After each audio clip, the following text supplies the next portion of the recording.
Bones and All may not be a particularly scary movie, and that has been established by many of its viewers because looking at the entirety of its scenes, some may be disturbing and disgusting, yes, but there is nothing that is explicitly scary or frightening about it. However, I think that its inviting mood and touching and heartwarming story that draws you in and makes you disregard its messed up elements is what may be the reason for concern. Bones and All is a cannibal romance directed by Luca Guadagnino, the same director behind Call Me By Your Name and Suspiria. If you know anything about these two works, you know that he uses both of their tones and puts them together in this one film, since it is both a romance and a body horror movie. One of these two is more foregrounded than the other, and that's what I will get into in a second, along with my overall thoughts on the movie. I won't be including any spoilers, so you can stick around if you're interested. Bones and All follows the story of Marin, a young woman that just turns 18 and gets abandoned by her father, who admits he cannot stay with her anymore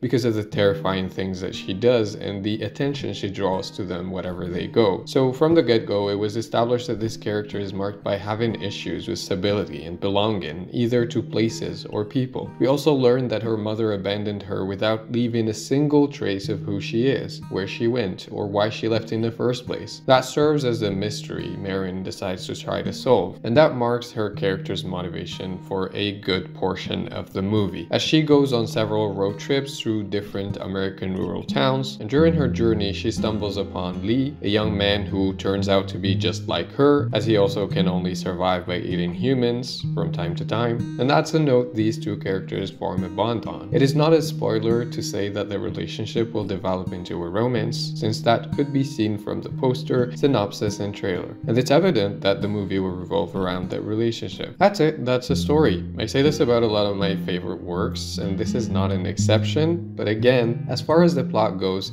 this is a simple story. Two cannibals who feel alienated from their communities that find refuge and love in each other's company. At the core, this is the movie. You can easily sum it up like that and it would be totally cool. I think movies gain so much value when they maintain viewers' attention and captivate them using only stories with as few plot elements as possible, such as the case with this one. This film stands out even more when you realize that it is not interested in relying on shock value or its morbid nature to draw its audience to it. The reason why everyone mentions how Marin and Lee are cannibals without considering that a spoiler is because the movie does not depend on this fact to keep the viewer invested. You actually learn that information very early on in the movie. It wasn't really a plot twist and there was hardly any building up for it. When I watched it for the first time, I was very curious about what will go on in the movie for the remaining 2 hours if they've established this aspect very early on. Truth is, the movie does not heavily depend on the cannibalism and is more invested in the development of its characters and the intricacies of living as someone who cannot survive without human flesh. So it spends so much time exploring that and building the relationship while also doing that in relation to the setting. Now, knowing the characters are what drives this story, it makes sense that characterization is a key element that contributes to it being compelling. We spend so much time with the main character Marin, and so naturally we take a deeper look at her background. And that happens very gradually without distracting from the ongoing story or the character development. Unlike the book this was adapted from, we could only feel how real, raw, and complex Marin's character was through what we see on the screen, since this is a visual medium. And that's how you know Taylor Russell did an amazing job communicating the conflicted emotions of Marin, and also utilized her body language to reflect sensations that were central to the plot. The same thing can be said about Timothée Chalamet, who offered a performance that did justice to the character of Lee with all its layers and nuances. We also experienced this movie through these two characters mainly, and the camera work helped so much in representing the story through their perspectives. In addition to all of that, there just exists a natural chemistry between these two actors, so the romance does really work in this film. Usually I'm not that moved by romance, but I genuinely think that it does work well in this film, and that's because of the chemistry between these two actors. On top of the two main characters, we've also had an outstanding performance by Mark Rylance for another important character that shows up in the movie, which I won't get too much into in fear of spoilers, but I would like to say I particularly loved his part because it contributed to the more horrific side of this story, and he managed to give the role so much justice in my opinion. As I've already said, this movie stands out in the way it juggles entirely different tones, and it does so seamlessly, but also shows some kind of self-awareness. If you pay attention to its visual presentation, you'll notice how the